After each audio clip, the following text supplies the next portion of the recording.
My name is Matt Teager. I'm the game director at High Moon Studios on Transformers Fall of Cybertron. Can you talk a little about what it was like going back to the beginning and working with Hasbro on this original story after having done the movie-based game last year? Oh, actually, I didn't work on the movie game last year.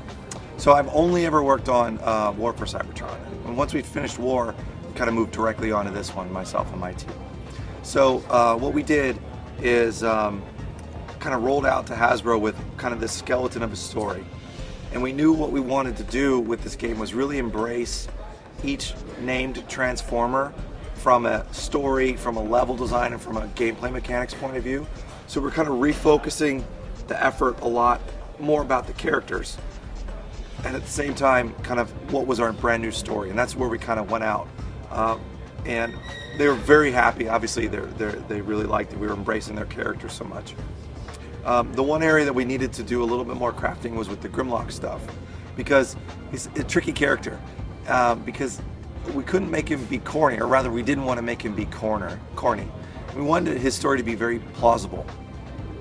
So we had a few rounds of iteration with them on what exactly his origin story was and how he fit into the game.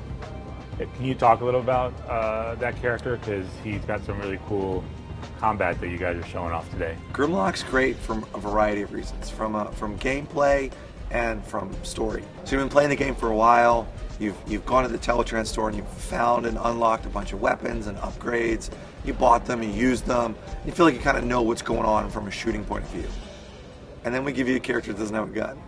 You know, he's this big giant brawler, his melee attacks are just these wide swaths of damage, and you know, he can do ranged combat. What he does is he picks enemies up and throws them. So you really are thinking very differently about an enemy that you've dealt with before. You're like, all right, well, how do I deal with them now?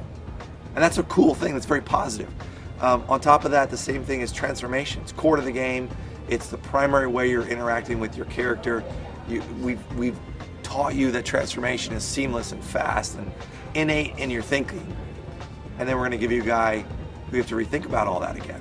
You got to rethink, like, wait, now I don't want to transform right now. I want to save it, you know. And so I think he does some really great gameplay. His perspective's different because he's so big. The list keeps going on and on with that guy, and he turns into a Tyrannosaurus Rex, which is just super cool. Fire breathing. Fire breathing. And you know, he was a great choice for the game for those gameplay reasons. Story-wise, he's beloved by Transformers fans, but he even transcends that, because I find it hard to believe that anyone's going to say, I'm a gamer, but I don't want to be a T-Rex. You know what I mean? Like, I find that hard to believe.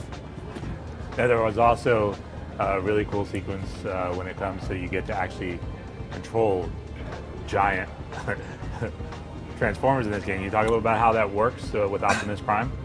So Optimus is, you know, he's the leader of the Autobots, right? And one of the things that we really want to do is kind of show him as the leader and embrace this concept that he's the guy in charge. And so but there's layers of history in Cybertron. There's Metroplex is his name, he's a city-sized Transformer, and he was a great vehicle by which we could show off these layers. So when Optimus awakens Metroplex, he doesn't quite know what he's going to get. He doesn't quite know, oh, this is Metroplex, here's what he can do. It kind of unfolds to Optimus as it's unfolding to you.